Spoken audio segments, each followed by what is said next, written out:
Is it straight? Oh, there we go. All right, what's up, guys? This is gonna be like update number 4 or some shit like that.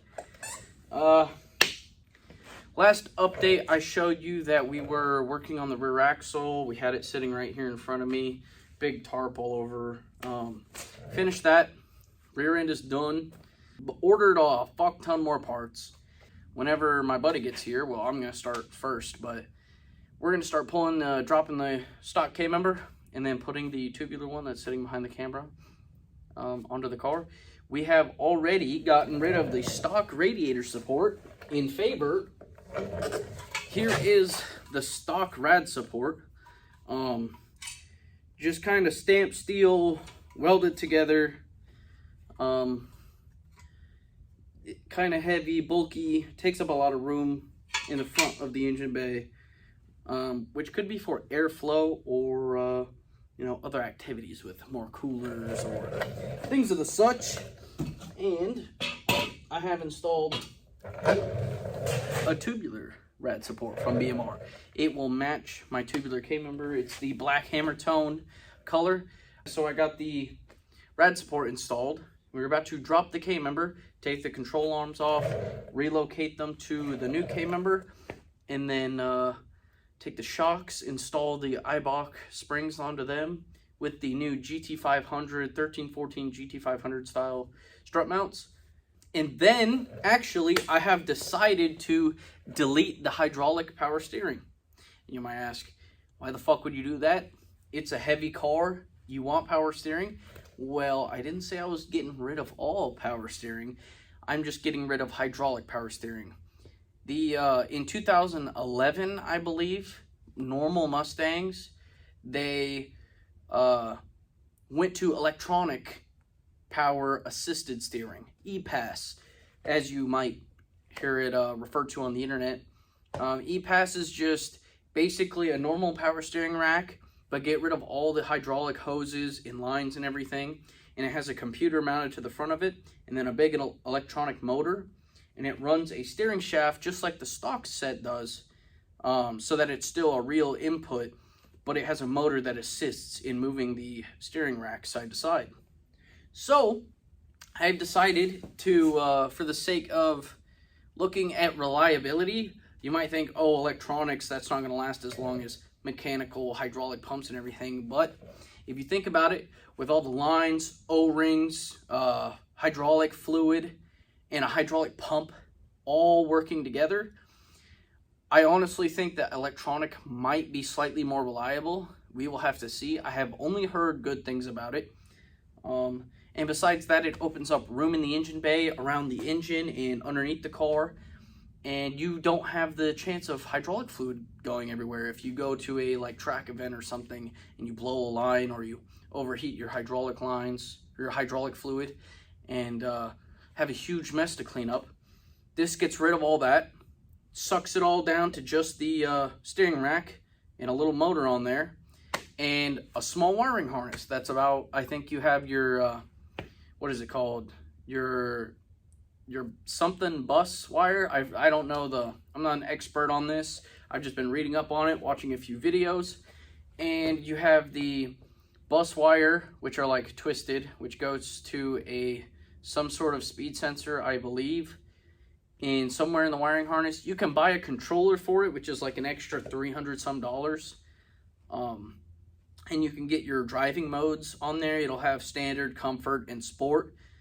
Or you can hardwire it to a speed sensor, which will just get it to turn on. And then you have electronic power assisted steering. For me, I'm not super picky. We're going to find out when we install it, see if I like how it feels. I am not expecting it to feel like that much different. I'm not upgrading.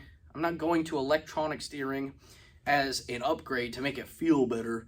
I'm purely doing it for just making extra room in the car, less I have to deal with, less to work around. If you've looked inside of an S197 GT500 engine bay, there is a lot of fucking shit stuffed in there. So I'm basically trying to make as much room as possible for me to work and make it easier for maintenance and other things.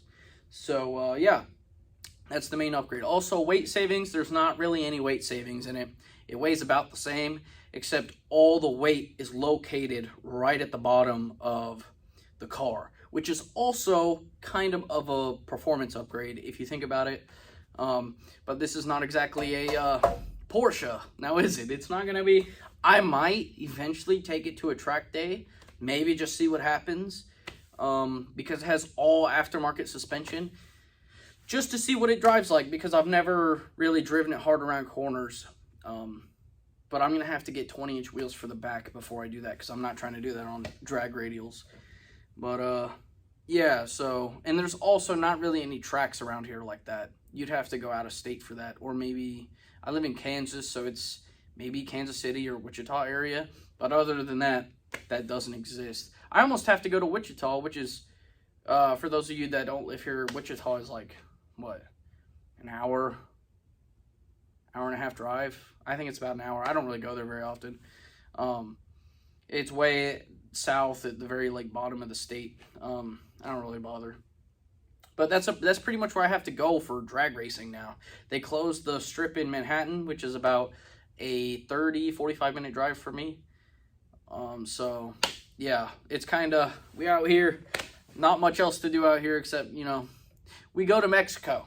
For any of you government officials watching this, if you're part of a 3-letter organization, yeah, I only follow the rules. I don't break any laws, just for legal reasons. And yeah, this car is only in Mexico. Right now I'm in Mexico.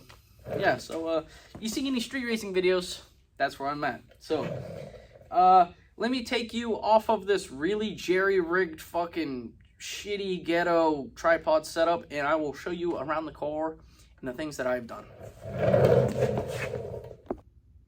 Alright, so here's the stock rad support. Another part that I bought is a new panhard bar support. This is from J&M. I decided to go with them because it's tubular, and underneath the car, the stock rad support is kind of wide, and it hits the exhaust over axle pipes. So we went with tubular. It stiffens up the chassis a little bit, and yeah, good upgrade. So if I get out of the light here, you can see the BMR tubular rad support is installed. Pretty beefy, and from what I've read, you can also jack up the car by this. You couldn't with the stock rad support, so that's a fucking bonus. Won't have to stick my jack all the way out underneath the car to the K-member. But yeah, so this is the engine bay right now. I've deleted some of the power steering lines. I'm thinking about getting rid of ABS, but from what I've heard, if you do that, you either need a block-off plate, which keeps this kind of a mess of fucking lines still here, or you redo all your brake lines. So, yeah, I don't know about that, Chief. We're going to have to see. So that is the stock K-member still in there with the hydraulic power steering rack. I just took off a tube that connected to there to get rid of the reservoir and everything. I'm also going to have to take that off of the GT500 engine. And yeah, so once we drop the K-member, then we're going to go to tearing all of the entire wiring harness out of the car. Everything that I don't need for the swap. We're working on getting the front suspension taken out. As you can see, here's kind of my box of shit I don't need anymore. As you can see, we've been doing some deleting of other stuff too. That is totally not emission stuff. Yeah, this car is in Mexico, so we don't need to worry about emissions. This is the, over here, this is the crusty charcoal canister. You would know by the look of it, by this fucking thing that's under your tire well, your spare tire well. You know, fuck that shit. The stock Ford vapor charcoal canister setup, evap system, I've heard that they go bad, and you get your charcoal canister clogged up, and you have problems refueling stuff. I went ahead and I've also dropped a gas tank. It's sitting over there. I have decided to delete that because this is an off-road vehicle only, for sure. Because it will not be a problem anymore. I have also, well, it won't be a problem anymore because it's not on the car and won't affect the charcoal canister getting clogged up. Also, since I plan to, you know, race this car a bit, only at drag strips, of course, and Mexico, if I by chance, unfortunately, roll over the car, the evap system would be filled with gasoline. And then, in Ford, in their infinite wisdom, maybe I am wrong, do not quote me on this, but maybe I am wrong, but this tube right here connected to the evap system, and then this straight cut line came up underneath the car, and then it's really dark in here, but then you can see that hole, this support right here, it just left that fucking open tube in there. So I don't know exactly how the evap system was perfectly routed, or how it would work, or if it had any one-way valves in it, but according to some of the research that I've done and looking at how it's routed, if the car were to roll over, the evap system would fill with gasoline from the gas tank, and then it would just dump into the cabin of the car. Like I said, I don't know if there's any one-way valves or not, but according to that, it would go from this breather line into the evap system, and then from the evap system, 2 or 3 lines would go all the way down the car into the engine. I'm pretty sure it had a one-way valve, that thing I showed you in that box. And then that would stop it over there, but then it would fill up the evap system and then go into the interior of the car. Horrible fucking design. I'm pretty sure that that's what would happen. But I have designed and bought some parts.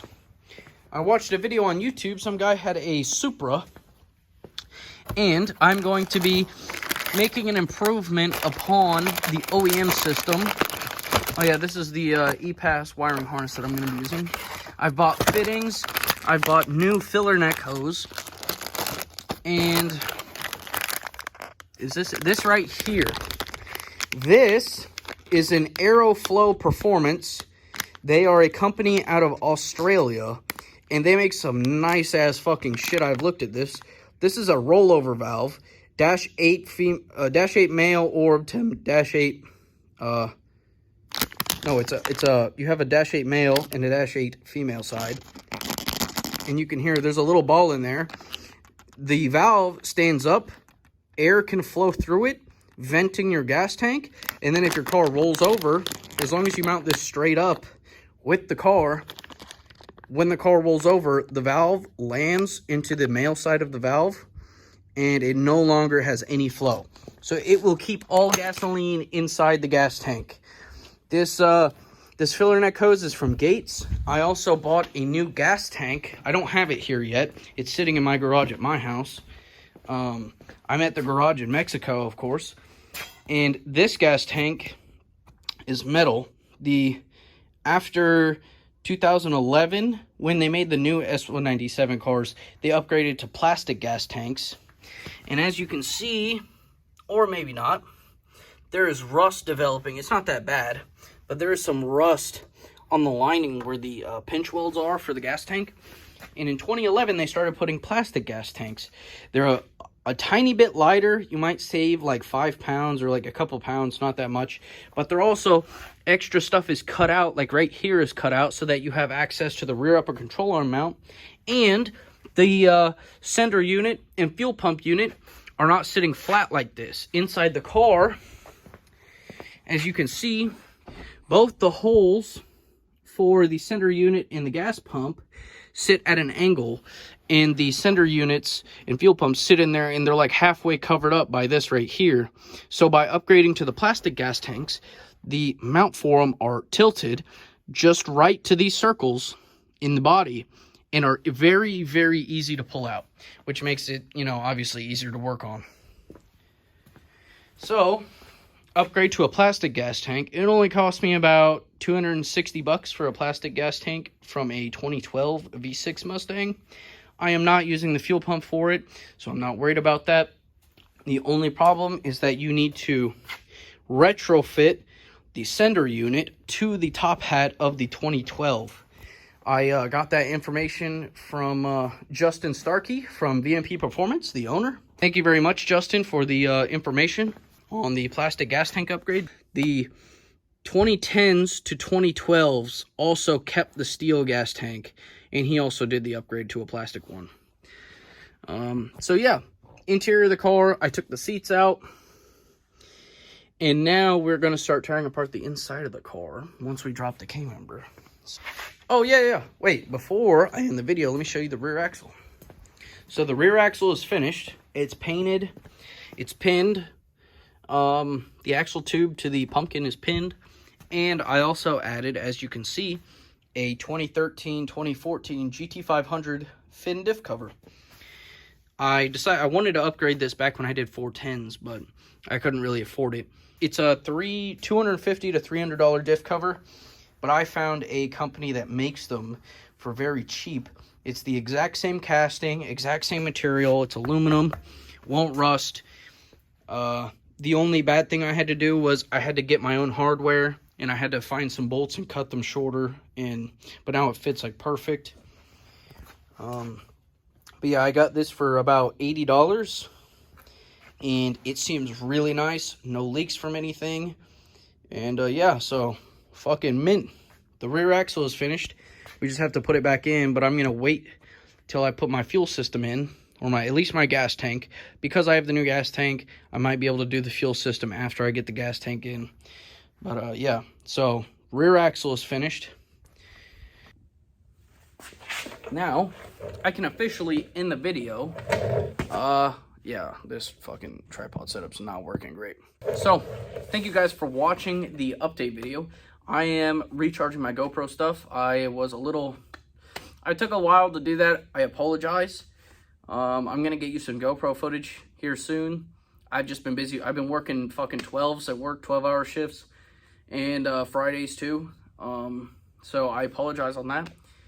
But somebody's got to pay for the car parts, baby. This shit's fucking not cheap at all whatsoever. So, thank you guys for watching. Like and subscribe. Comment if there's anything you guys want to learn or watch about. I plan on making a video on the electric power steering rack swap. Hopefully get a slightly more detailed video. It's not going to be super like in-depth shit. I'm just going to show you how I did it. How I routed wires and how I did the wiring harness. And then I'll also do a video on the fuel system too. And then if I decide to delete the ABS, I will show you guys how to do that. But other than that, this is the end of the update video. It's a little bit longer because I've gotten a lot done and ordered a lot more parts. And yeah, we're making good progress. We're making fucking steam. So yeah, I'm excited for this fucking car to be finished. I want to drive it hopefully this summer, but we're going to have to see how much overtime I work, how much money I can make. We'll see. So thank you guys for watching. If you enjoyed, like, subscribe, and comment what you guys want to see. And just say hi, say whatever. Say what's up, or be a hater. That's fine too. I'll just ignore you. So yeah, thank you guys for watching, and I'll see you guys later. Peace.